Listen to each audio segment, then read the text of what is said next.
Hello and welcome to another interesting, exciting edition of your favorite parliamentary news magazine program, The Chamber, right here on City TV. My name is Duke Mentopoku.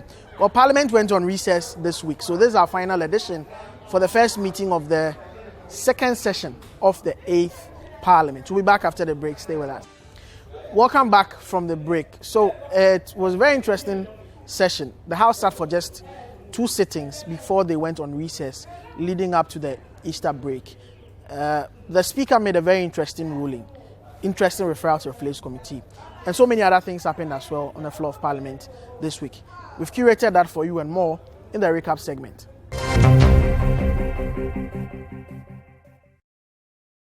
During proceedings on Tuesday, the House also concluded the debate on the State of the Nation's address presented by President Akufo-Addo on March 30. What kind of economy will we be inheriting in 2025? We shall ask.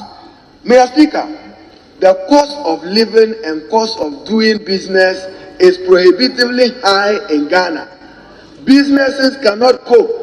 I see an effort by the President to praise himself when he says that he has contracted 10,000 kilometers of road. He simply could have said that he has put a flyover from Accra to 10,000 kilometers and probably would have believed him for being accurate. 10,000 kilometers of road. And Mr. Speaker, the Minister for Roads, the Minister for Finance must take the necessary appropriate decisions to protect Ghanaian private sector contractors. Petrol, which sold at 14 Ghana cedis in 2016, today is selling at 47 Ghana cedis.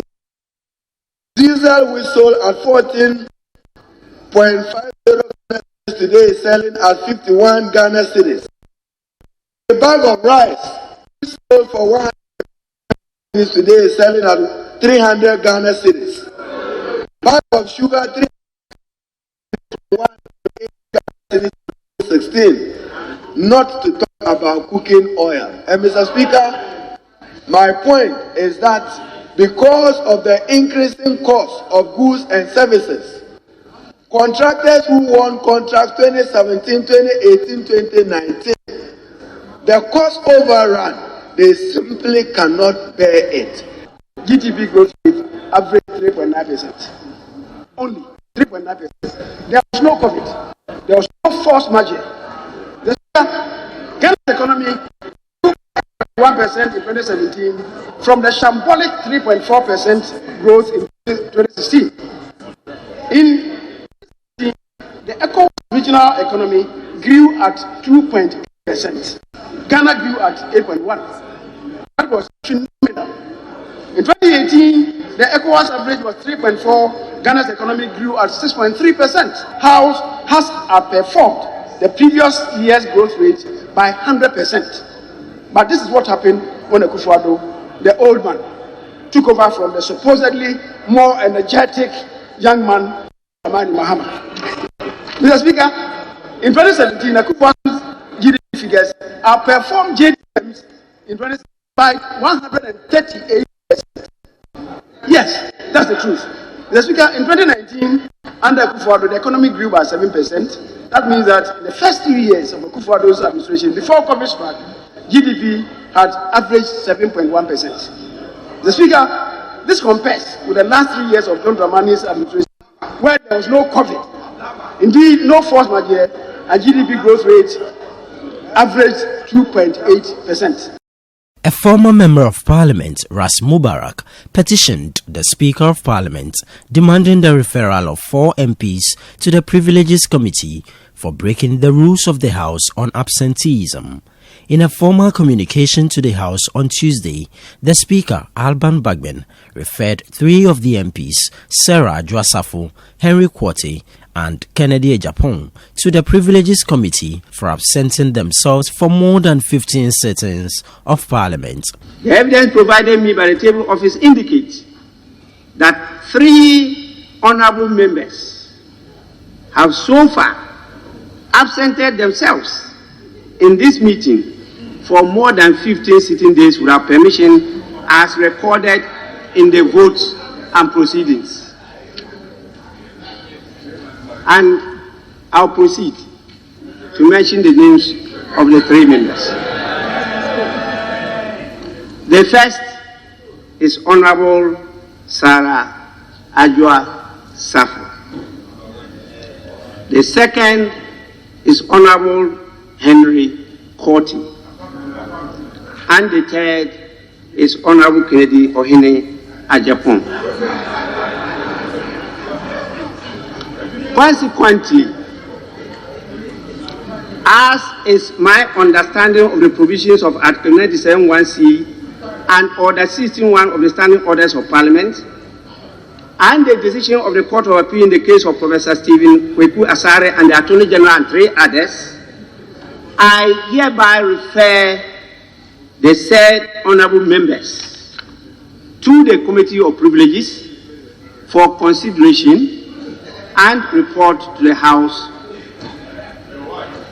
Since today is the last sitting day of the meeting, I refer it to the committee, and I expect that the committee will submit its report 2 weeks after the House reconvenes. Some of the MPs were not happy with the decision of the Speaker.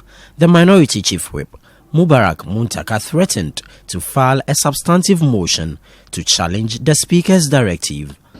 Every application to Parliament shall, and I think the word there is shall, be in the form of a petition. And every petition must be presented by a member of Parliament, who shall be responsible for the observance of the rules contained in Appendix A. Mr. Speaker, I heard you said, you yourself alluded to the fact that members of Parliament could raise matter that could be referred to privileges, and civil society could equally do same. Mr. Speaker, with the greatest of respect to your office, I disagree with you vehemently when you, Mr. Speaker, want to do that yourself. Because there has to be a member of Parliament who has to do that according to our rules. Mr. Speaker, Honorable Member, read the standing order again. Mr. Speaker, we'll be careful to listen. Read the standing order again. Mr. Speaker, it will be good to listen to me. When I'm done, you have the privilege to make your Minority Chief Whip, Mr. Speaker, you have to first read the standing orders again. Mr. Speaker, I have read what I want to read, and I've stopped where I want to stop. Honorable Member, you listen to me, and when you hear me, will you resume your seat? You have to hear me first. Will you resume your seat? Mr. Speaker, you have to hear me first. Will you resume your seat? Mr. Speaker, we heard you in silence. Please, no. Mr. Speaker, we heard you in silence. Mr. Speaker, it is only fair that you hear us, and when we are done, after the ruling and the decision to be taken, Mr. Speaker, is absolutely yours. But to listen to us, Mr. Speaker, you must listen to us. The part of your ruling or your message which indicates that after the Privileges Committee, the report is supposed to be brought here to be voted upon, is not in tandem with the Constitution. That's without prejudice. Because 97(1)(c) does not. It ends at the Privileges Committee. And so for you to say that it should come here, I want to draw attention that it's going to be unconstitutional. The elders in our society say that even when you are going to slaughter a chicken, you give it water to drink first. Natural justice. Here, the other side. Please, I know what I'm about. Two of the MPs, Kennedy Agyapong and Henry Korti, were later cited in the House during proceedings. Hello, welcome back from the break. This is the From the Floor segment right here on the Chamber. My name is Duke Mentor Poku. In this edition, we are reviewing the just ended meeting of Parliament. It's the first meeting of the second session of the much anticipated 8th Parliament. Has it lived up to its billing? Have you been impressed by the output of members of Parliament so far? Of course, everything controversial took place in this first meeting of Parliament. To help us review this meeting from the minority side, which is actually giving the majority a good run for its money, in my own view, in this meeting of the House, is the Honourable Member of Parliament for Banda in the Abnu region. He is also the first Deputy Minority Chief Whip. The Honourable Ahmed Ibrahim is my guest. Welcome, sir. Thank you, my brother. I would describe this meeting as one that was quite fruitful but very controversial in all respects, because the e-levy, even though it's been passed, is still a subject of dispute. It ended on the note of the Speaker referring some members to the Privileges Committee. There was a very controversial motion on the death of former President Mills, and so many other issues. What will be the highlights and the low points for you in this meeting, Honourable Ahmed? To begin with, let me say a very good evening to our cherished listeners and viewers as well. When you are talking of this meeting, the first meeting of the second session of the Eve Parliament, and you are describing it as fruitful but very controversial. Yes, that's how I would describe it. You may not be far from wrong, because the very nature of the Eve Parliament, everything associated with the Eve Parliament had to do with controversy. And therefore, you cannot talk about this Eve Parliament without mentioning the word controversial itself. Starting from the 6th of January, how we conducted ourselves and what happened, how people were trying to use the court to disadvantage some numbers and all those things. And that is what also happened even at the end of the Eve. This is the first meeting of the second session. So the controversies are still coming. And that is why some of us are of the view that as leadership, we have to find a way of reassessing ourselves. What is it that we've done right and what is it that went wrong?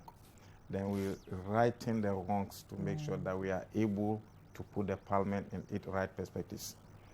Remember, using the word controversy does not mean that we did it out of our own volition. Ghanaians voted for a hung Parliament, a Parliament of equal numbers in gender, equal numbers in caucus. Don't forget that we are 137, they are 137. We plus one. Then we have 120 female, they have 20 females.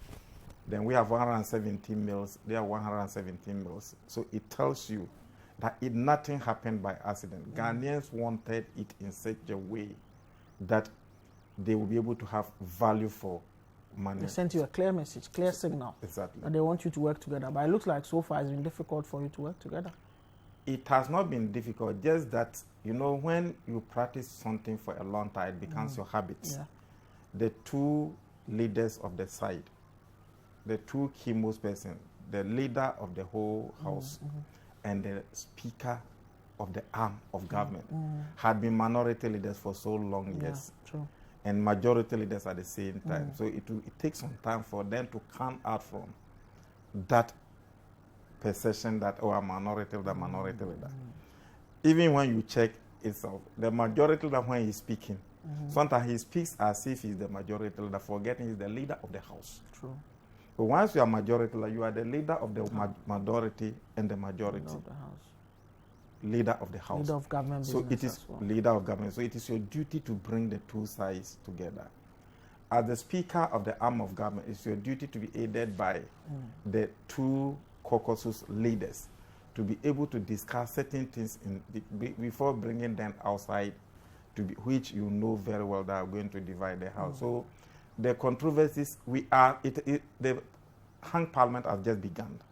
And therefore, such things were things that we could have been able to do away with in the first year. But it's unfortunate we've ended the second year with them. But I strongly believe, with what we've all tasted, clearly, the second meeting of the second session is not going to be like this. Okay, but let's now zoom into the minority and how the minority has fared. Easily on the top of my head, on the top of every parliamentary watcher's head, the major item for this meeting will be the e-levy. It was supposed to have been passed in the last parliament. It wasn't passed. Now it's been passed. The president has assented to it. The finance minister says it will take effect from May 1st. But there's a subject of dispute. Of course, the matter is sub judice. We may not want to go into the merits of it. But for the many Ghanaians who followed the E-levy right from its,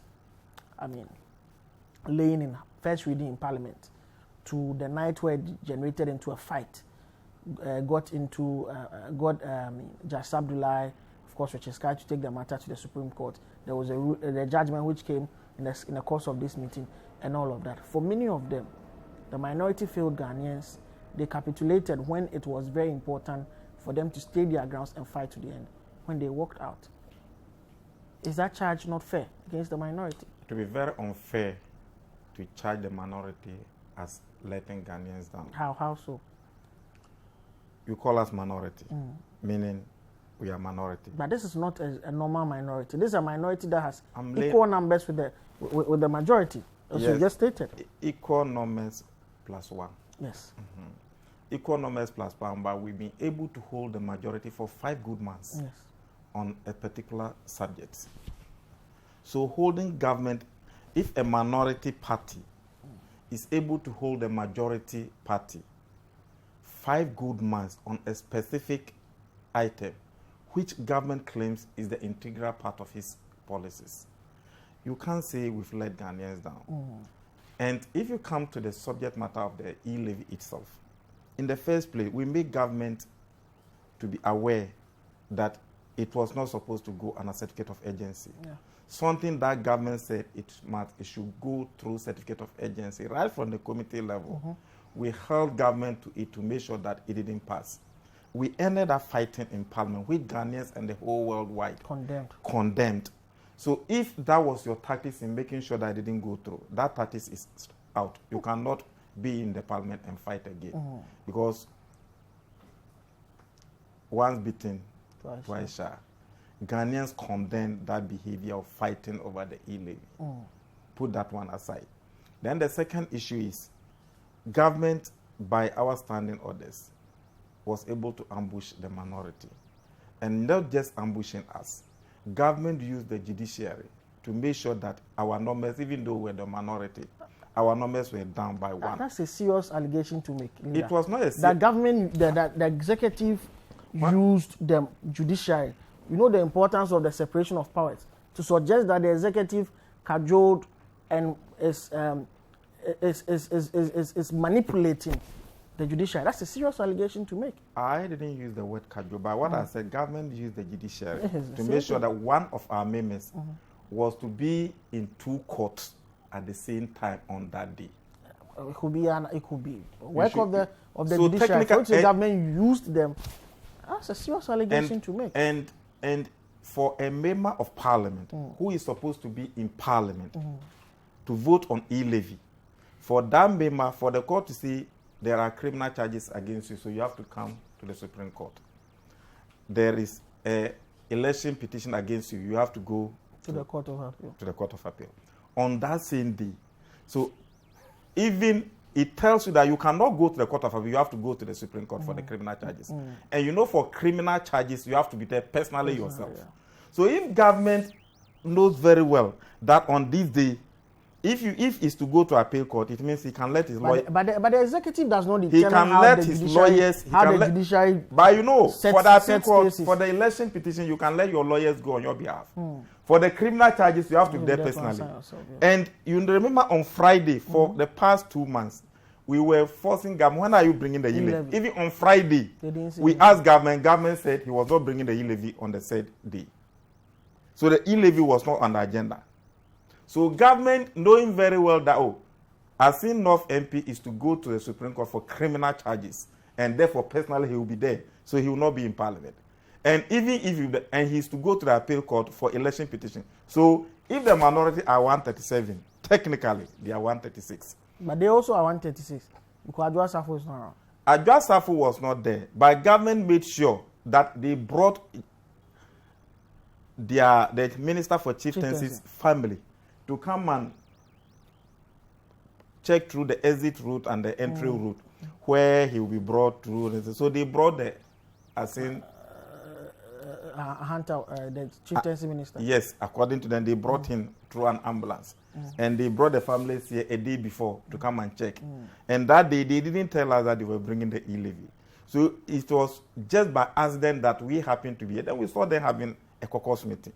Then through our investigation, we realized the caucus meeting was just towards the e-levy. We are told that they also invited some of your MPs in the north to go and join the president. To go and join the president to commission. That's where I'm coming to. The Tamale interchange. I'm telling you, So there's committees that they did. Scheming. After sending one of our members to the Supreme Court and to the High Court to make sure that criminally charges, he had to be there personally.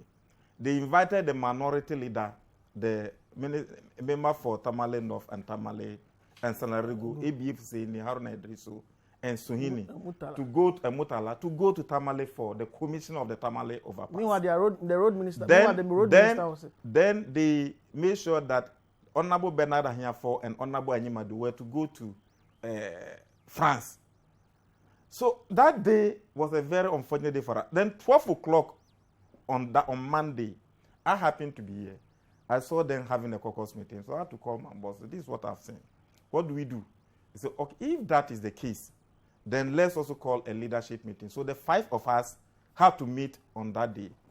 And in our meeting, we had to call our regional caucuses to make sure that they account for their members. Okay. He said, our brothers on the other side are meeting, but we cannot find out why they are meeting. But let's try to organize our members. If they happen to bring the e-levy tomorrow, then we counter them. So, Bernard Ahinyafo and Anyimadu, who were supposed to go to France, Anyimadu told Ahinyafo that, let's meet in Amsterdam. I will pass through London. So when Ahinyafo went to Amsterdam, Anyimadu didn't go. Ahinyafo got to Amsterdam. Is that what happened? Anyimadu, where are you? I will come on Wednesday. Anyimadu then became suspicious. Then he called us. Said, yes, Anyimadu, listen, Ahinyafo, take the next available flight. You have to be in Ghana. We suspect that people are bringing the e-levy. So Bernard Ahinyafo booked the next available flight from Amsterdam and came back to Ghana from Monday. On Tuesday morning, he was here. Then, Honorable Dorcas Tofe and they were in Takoradi on that same month. We had to make sure that they came. So as we were in the chamber, we were calling them. So Arona and this, because of that meeting, they also canceled because the road minister himself, who was to commission the overpass in Tamale, didn't go. But you do all this. So we realized the moment of reckoning comes, and then let me come there. So we had we were able to marshal everybody, the 136, and all the 136 minority members were in the chamber. Despite all these machinations. That is what I'm coming to.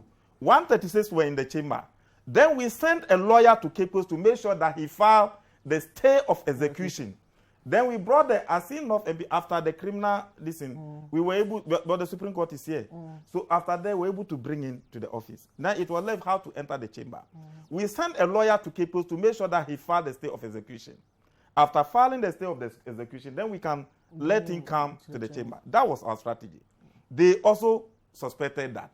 So as we were calling in Cape Coast, they were also calling in Cape Coast. So they made sure that stay of execution could not be filed until the question on e-levy was put. Wow. So when we realized that the frustration was too much, one person, you are fighting the court, you are fighting this, you are fighting this. If that is the case, we had a suggestion, even if we are 20, we will stand there to be voted for. Then we realized that, but if we are 20 and we stand there and we are voted for, and they are 137, it means we have legitimized the e-levy. And we don't want e-levy to get legitimacy. Okay. So let's fight the legitimacy of the e-levy. And we were sure that the kind of speakers and deputy speakers that were there, if we were able to devise another strategy by making sure that we deprive them of quorum, the quorum issue will work. How could you do this? The day we used 137 members to pass the budget, the first deputy speaker pointed out to Speaker Bagbin the following day that Speaker Bagbin, knowing the kind of person he is, ought to have known that when the 138-man NPP members walk out, the 137 NDC members, by logic of reasoning, they couldn't form quorum to proceed. So what happened was an exercise in futility.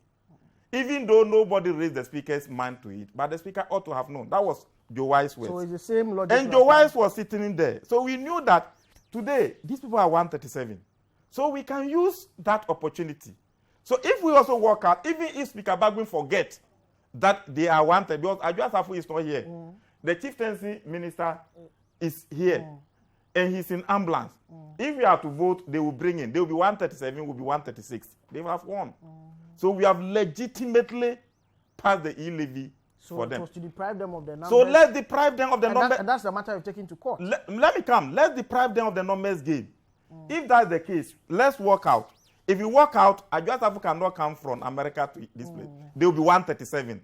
By the logic of reasoning, they cannot form quorum. By the Supreme Court ruling, they can't get 138 to proceed. We have won the game. So whether they wait, they frustrate that in the court so that Asinoff is not able to file the stay of execution, he will be able to file it by close of day. Then the following day when they bring it, will be 137, 137. If we vote 137, 137, the motion is lost.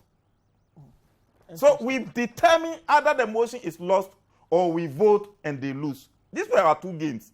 But to vote and legitimately vote for the e-levy was out of our game. So that underscored the reason why we walk out. When we walk, and before we walk out, the minority leader wrote to the speaker that we are walking out based on this season. Then he also wrote to the minority at what stage. Then he also wrote to him that after man's speech, we will walk out. Then he said, okay. So we were convinced that you had a superior strategy. We had a superior strategy. Thinking, knowing very well that 137 does not qualify per Article 104(1)-4. We had the Supreme Court ruled that before Parliament would take a decision, they needed 138 per this Parliament. And if all NDC people walk out, then PP cannot get 138 because Adjoa Safo was not there. Anyway. So that was our strategy. So it would be wrong for Ghanaians to accuse us for not being this. And you don't go into a fight with only one strategy. Yesterday the strategy worked. This one, it didn't work. So if Ghanaians unfairly accuse us that when it matters most, we let them down, we find it very difficult. And I think they should be praising our member. And if we had stayed to legitimately pass it, would I be able to go to court? So I'll wait what the court will say. Exactly. All right. Let's move on from there because the matter is subject. So we won't go into the merits.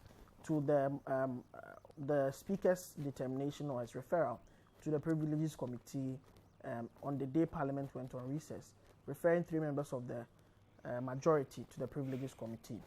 Number one, the procedure for doing that was challenged by your immediate boss, the Honorable Muntaka. And there's a motion.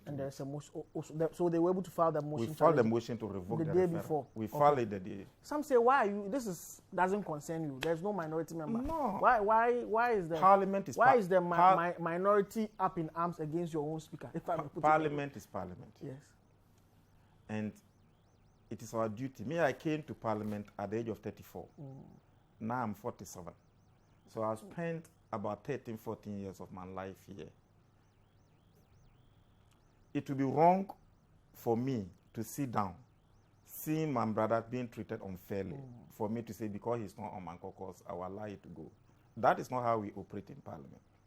When we needed to vote to bring Speaker Bagbin to be the Speaker, when we paraded him as a candidate, we spoke to our brothers on the other side.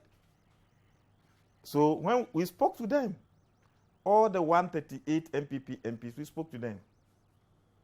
So if today they are suffering, will you be able to say that, these people, if they are suffering, it's my back case? You cannot say it's your back case. The Honorable Canada Japan, I've been in a committee with him from day one that I came here. I know his good day and I know his bad day. Honorable Henry Kwete, when I came to opposition, he was the Minister for National Security, or Minister for Deputy Minister for Interior. I know how we work together. He's a good man in his good days. And when he was receiving treatment and came, and he goes, my brother, we know their individual conditions. The Honorable Sarah Adwoa Safo have been in leadership with him, with her. For the whole 4 years I was in leadership with her. Yeah. And when we were in opposition, they were in opposition. As a deputy whip, how we used to lobby our way through. So it's like these are people you cannot sit down. They help your government to rule. You are also helping their government to rule. So Parliament is not somewhere you sit down, you say, oh, these are MPP, these are NDC. It's about Ghana. That's what your followers don't know. It's an arm of government. And as an arm of government, you must make sure that we support the House together. So officially, the minority's position is that Speaker Bagbin is wrong. Officially, it's wrong. Okay. And we are saying so because Ras Mubarak was the one who sent the petition. Speaker Bagbin came to Parliament and told us that a lot of people have brought petition to him. But he's educating Ghanaians that you cannot bring a petition to him as a speaker because he's not a member of Parliament. Anybody who wants to bring a petition to Parliament should send through a member. He gave that direction. Bank and, so exactly. So when Ras Mubarak brought the petition, we were waiting to see which member will present this petition on the floor. And nobody did it, and the speaker was doing it himself. So that's why we said, Mr. Speaker, you are not a member of Parliament. And therefore, you cannot do the petition. I heard him mention other groups and CSOs. Can you confirm that he's acting on Ras Mubarak's petition? Yes, he's acting on Ras Mubarak's petition. And I also, you see, all along, I know such a petition will divide us. When we were to pass on the e-levy, Ras Mubarak, listen, Herikote, Canada Japan, the day Canada Japan came to Parliament, did you see him? Yeah. Is that how Canada Japan is? No. He came as a sick person. Excuse me for my word. Then the same thing, Herikote, he came as a sick person. Then Adwoa Safo, also, you see, controversy. Not controversy. Adwoa is not well, but the kind of sickness, she cannot come to the chamber. We all know those as leaders. As a whip, if she were to be on my side, looking at the condition in which she is, she cannot come to Parliament. When they brought Kum, were they able to bring Kum to Parliament? No. They couldn't. Because looking at his condition, you can't bring it to Parliament to ridicule him. But sickness is something. Even the speaker himself, when he was sick, is he not in Dubai for treatment? So when you see that sickness is a natural cause, apart from sickness, if any member absent himself from Parliament for more than 15 sitting days, we have no problem with that. But to say that sick people, tomorrow I don't know, I may fall sick. But if you know very well that the conditions in which they are, you can't say they can't. Then the privileges itself, the House is divided into three. One school of thought is after Adwoa Safo. A majority of those members are from the majority. Another school of thought after Kennedy. Another school of thought after Herikote. So it's like it has polarized, divided the House. Okay. But the worst decision will come. Will Joe Wise qualify to chair the meeting of the Privileges Committee? Why not? Joe Wise has already concluded that he doesn't count Adwoa Safo as part of the majority. Oh. So if today he says he should go and determine Adwoa Safo's case, I mean, so the minority will be making if that should go ahead. No, I know. If Adwoa is a preliminary question of natural justice. If Adwoa is to appear before them, the videos are there. Yeah.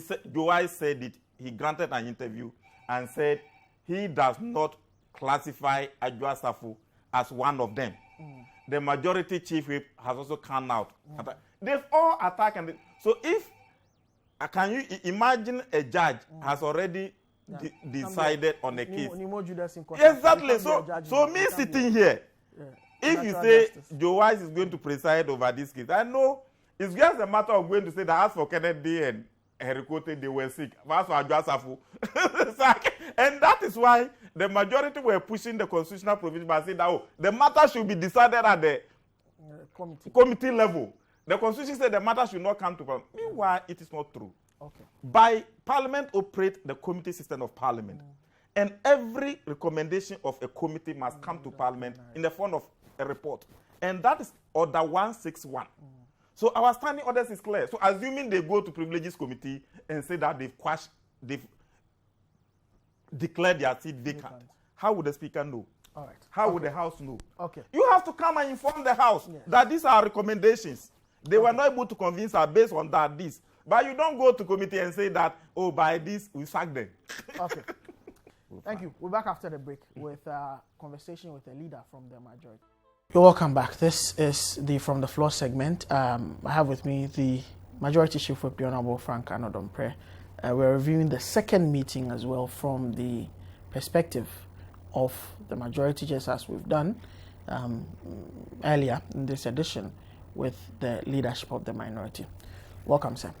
Yeah, good to see you, my brother. Yes, good to see you too.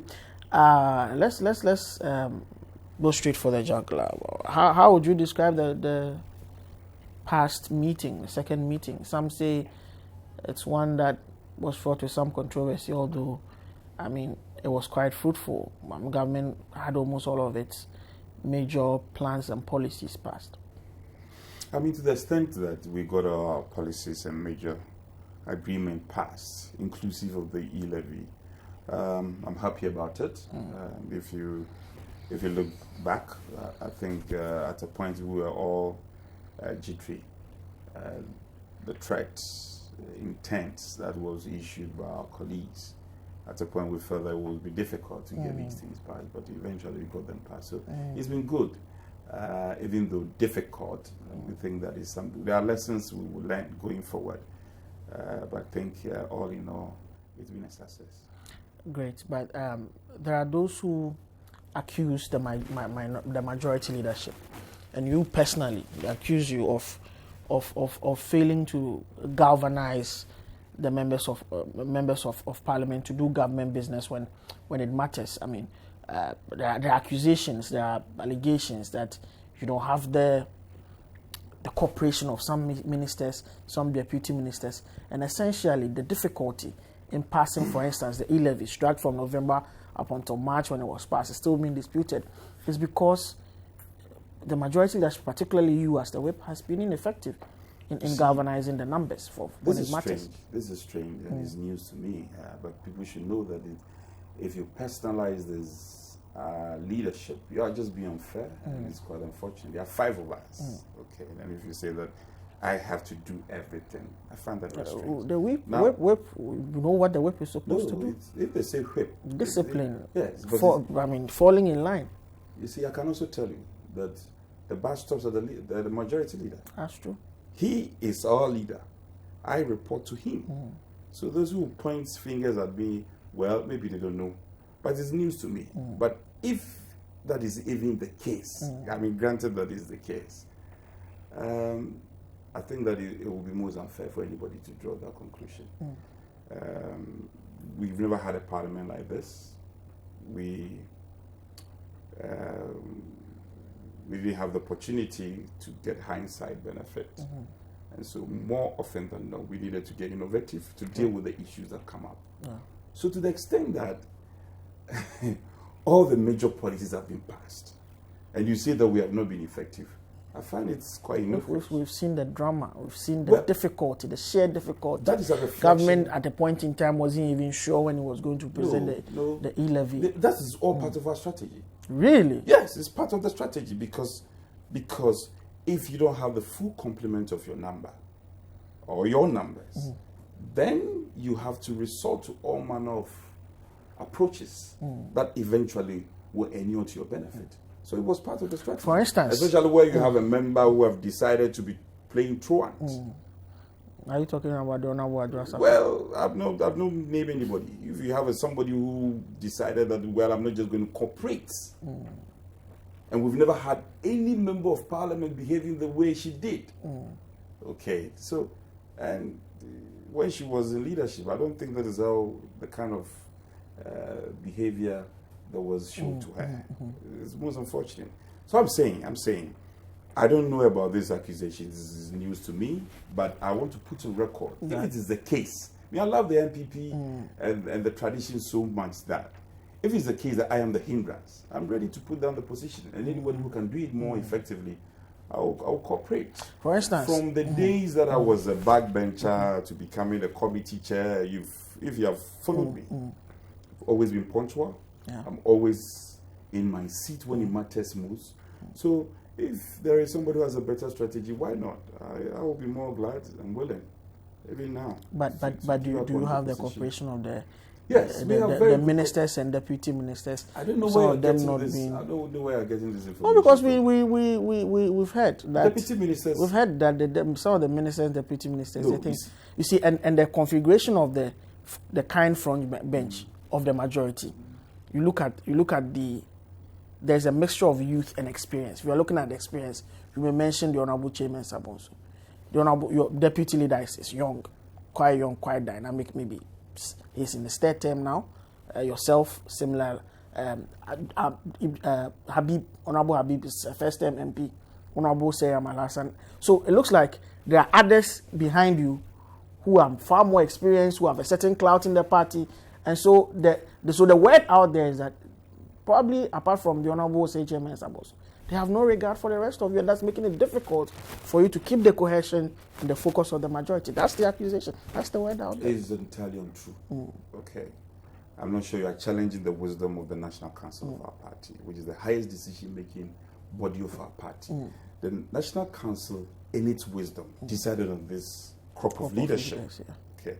And if you say experience, somebody have to be given the mandate and the chance to gain the experience. Those you call as experience, they started from somewhere. True.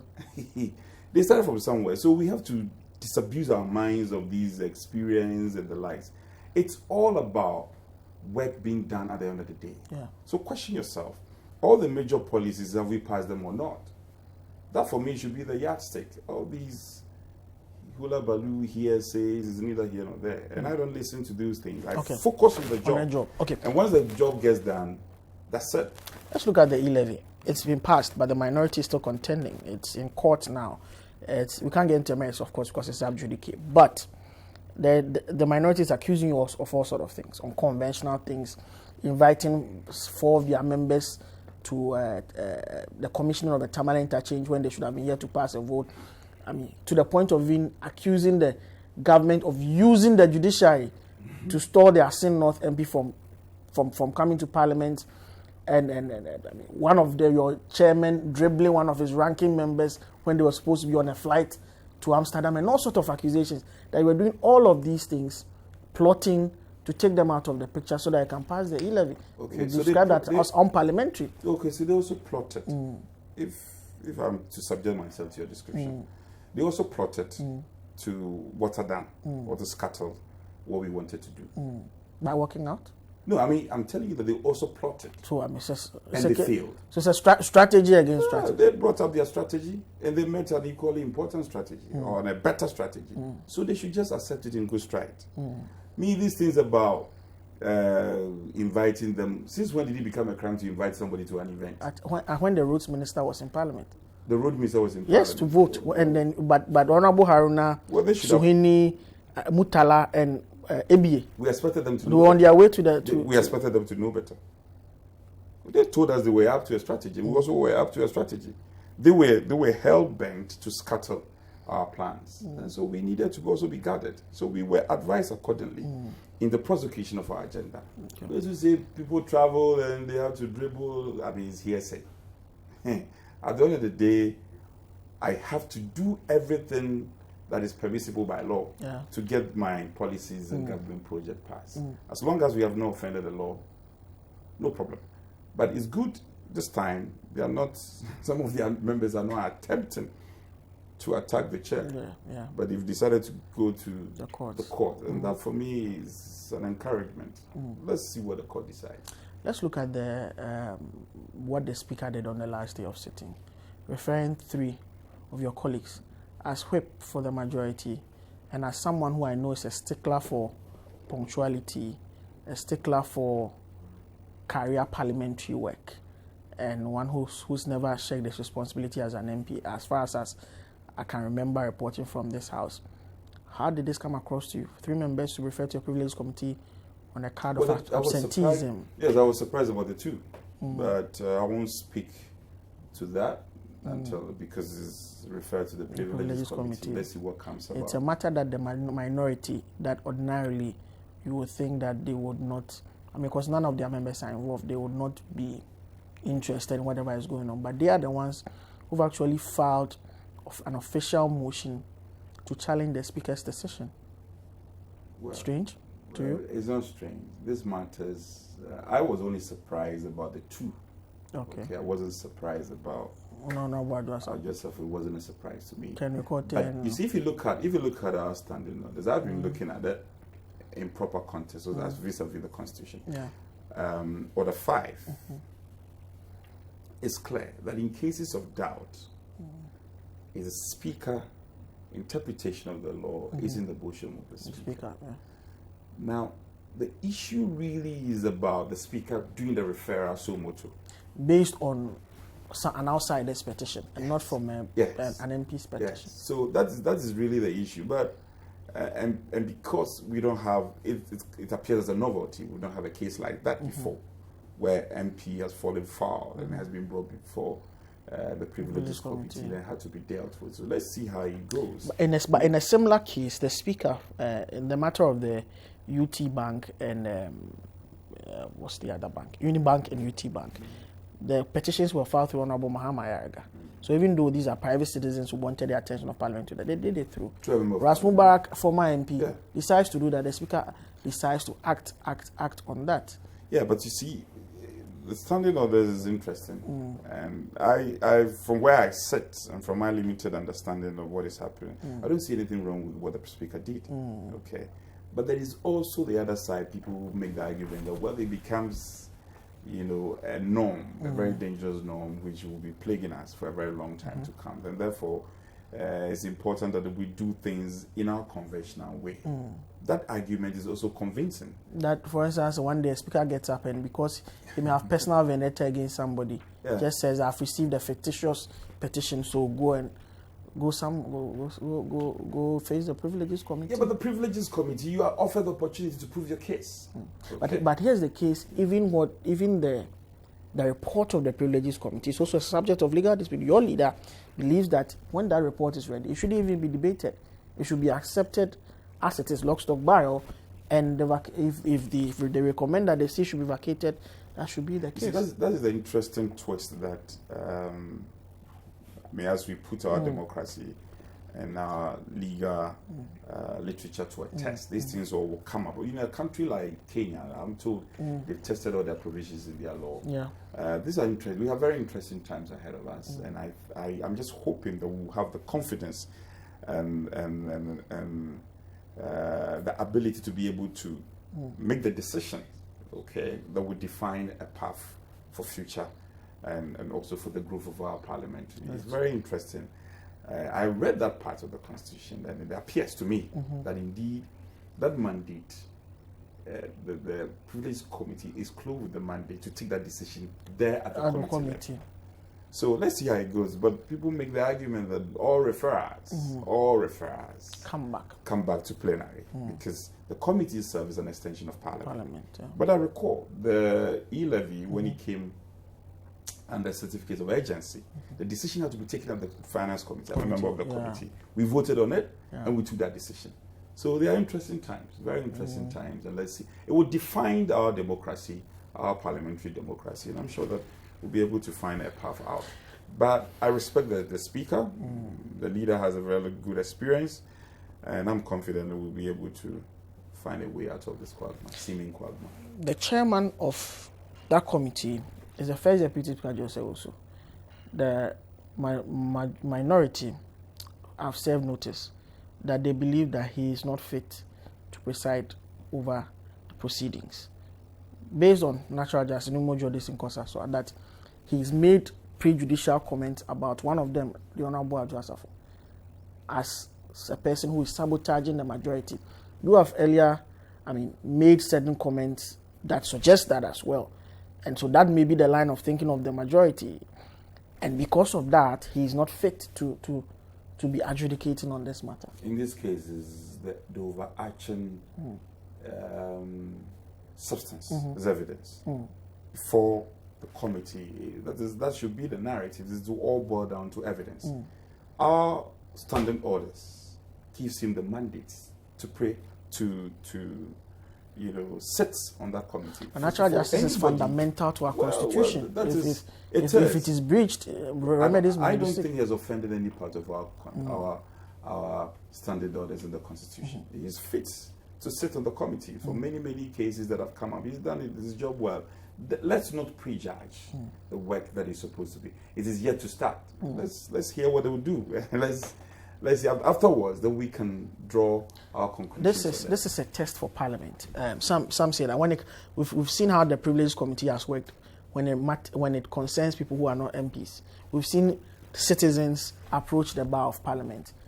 As a member of the House, are you confident in the ability of your Privileges Committee? Because we have one that is hanging. One of your colleagues, who's also part of this referral. There was a referral to the Privileges Committee regarding him after he was reported by one of your colleagues. We don't seem to know the head or tail of that issue. And there's also another one. The wheel of justice grinds slowly. That will certainly grind. Yes. So let's be patient. And that is one of the important crises of law and due process. We need to have the patience to go through the process. If you say that you don't see what is happening now, I mean, that will be, I find that quite strange. Let's respect the due process. And where we think that it's not working at all, we can challenge, we can demand answers to concerns and questions. But we need to have the endurance and the patience to let the process go through the election cycle. Going forward, would we see a house where there is some cooperation among the leadership, majority, minority? Well, there's always been cooperation. That is why we've been having conclave that precedes sit-ins. And for me, I can rate the cooperation level as about 70%. The last sit-in has been good, regardless of the difficulties. You rate that 70%? Yes. If you have difficulties on the floor, movement of pagation of emotions and exchanges, it doesn't mean there's no cooperation. So there was also an issue about delaying the president's delivery of the State of the Nation address. I mean, of course, there's a time frame within which it's a constitutional mandate. Supposed to have done it this meeting. He did meet that, but it was postponed on several occasions. No, the last time President there was a question, and I answered it. It's Parliament. Okay. Article 67 is clear, and the President hasn't fallen foul of it. So I think that matter, we shouldn't resurrect that matter. The President met it, and the Parliament kept giving different dates. One time from the Speaker, one time from the Business Committee, and the President was eager to come and speak to us. So it's unfortunate. It appears that the President rather delayed the process. It's far from that. Okay. So that's the Honorable Frank Anadom-Preh. He says he's large and in charge as the majority chief whip. But I've also said, I've also said that, criticism is easy, and people sit behind and they will criticize. Some criticize just for the sake of it. I know that this position is an envious one, and people are interested in it. But I want to put on record that if there is anybody who can do this job better than we are doing, or me, if I'm to personalize it, I'm ready to let that person come take over. And then we will all support from the flanks and from behind for the success of the administration. But sorry to go back, did you, how much of a drawback was this controversy around the e-levy to government business and to the functioning of central government generally? Well, it was a hurdle. Thankfully, we jumped the hurdle. Okay. I think for the fleeting period I've been in this is the most difficult moment. And also, besides the point, the numbers, and you have to find a middle ground. You're whipping at the same time find a way to understand difficulties that ministers are going through. Some will have to travel outside the jurisdiction. Some of the agreement, the ministers have to travel, initiate before it comes through cabinet, before it comes to parliament. So there have been difficult moments. Sometimes you crack the whip. Sometimes you have to find a balance. So people sit behind and they make all sort of unsavory conclusions and remarks. It is not the case. It's about the ultimate goal. What do you do to initiate a process where ultimately you get your business passed? That is, for me, is the matter, the bottom line. It's not about so much about the numbers. And if you look elsewhere, in other jurisdictions that we are seeking to take after, even the Commonwealth, there are times, typical days, you go and you look at the chamber, it's almost empty. So we need to be considerate in our criticisms and in the passage of commentaries about the works of Parliament and members of Parliament. It's a difficult venture. Some have come to say that, well, then let's look at the sitting times. Whether we can sit at 2 o'clock. Yes, all these permutations. At a point in time, the Speaker was even insistent that we sit at 2. So if you realize, intermittently we start at 2. Yeah, it was all because of the considerations we were looking at, and the difficulties that ministers and other members of Parliament have to go through and all that. So that is what it is. But I'm saying that there are lessons to be learned going forward. We must position ourselves in a manner where we can strengthen our Parliament and to ensure that, the business of Parliament will interest and incite members to do business. And the party leadership and party programs also comes in wake. If you fix reorganization of party at a time, such a crucial time that we have very important government business to run, it also, goes that speaks to the parliamentary party coordination. Yes, it's a concern, and it's not only on one side, not on our side. The other side, they are also looking at amending some of their laws to look at dealing with all these considerations. So they are contemporary issues, and I think that we need to bring ourselves up to speed and deal with that. Looking at what has transpired, first meeting, first session, second session, first meeting, would you have wished that the configuration of Parliament, this Parliament, would have been different? Or you think this is taking our democracy to certain levels we've not experienced before? You see, there are two answers to this. I think that Ghanaian people have spoken, and I don't want to undermine the sanctity of the votes. They've spoken, and they spoke with a certain motive. That indeed we have to work together. There is a positive aspect. Okay. But there is another aspect of it, which has to do with how sustainable this could and how this could travel. It's a real challenge. And it's good. We've never had it. We've had it this time. What did we do to scale the wall? It will be a lesson. It will go into our books. And then it will build upon our democracy. So we accept it in good strides and we move ahead. Frank and thank you very much for your time. Grateful. Yeah, thank you. So I'll be back after the break. Stay with that. So on the final edition of Duke's View for this meeting, I'll just briefly like to talk about the Speaker's referral. Controversial to have seen the minority challenge what the Speaker did in terms of referring 3 members of Parliament to the Privileges Committee on matters of absenteeism. Well, we await to see what would happen out of that referral. But for me, this is a test case for Parliament. Usually we see how Parliament deals with members of the society who are referred to the Privileges Committee. We saw Professor Dodu, we saw Black Rasta, we've seen quite a number of people, Mark Vinoko of Daily Graphic and all of that. But when it comes to members of Parliament themselves, it looks like, currently there's a hot matter. An issue regarding one of the members who has been referred again, I will not mention his name, who has been referred to the committee that we've not had a closure to. We don't know what has transpired as a result of that. And he's been hauled again, this time out, for a different concern. So eyes are watching, civil society is watching, citizens are watching as to how Parliament will deal with its own members. That's all I'll say on this matter. We hope to see in the next meeting the leaders of the House and members cooperate much more. We expect a lot more cooperation and not the fisticuffs as we saw in the earlier part of the first meeting as well. So that's how we wrap up this week's edition of Duke's View and by extension the Chamber. From next week, we'll start our series with the former members of Parliament because Parliament is on recess, and that's how we roll out our series on the Chamber when Parliament is on recess. My name is Duke Menso Poku. Keep watching City TV for the very best in programming.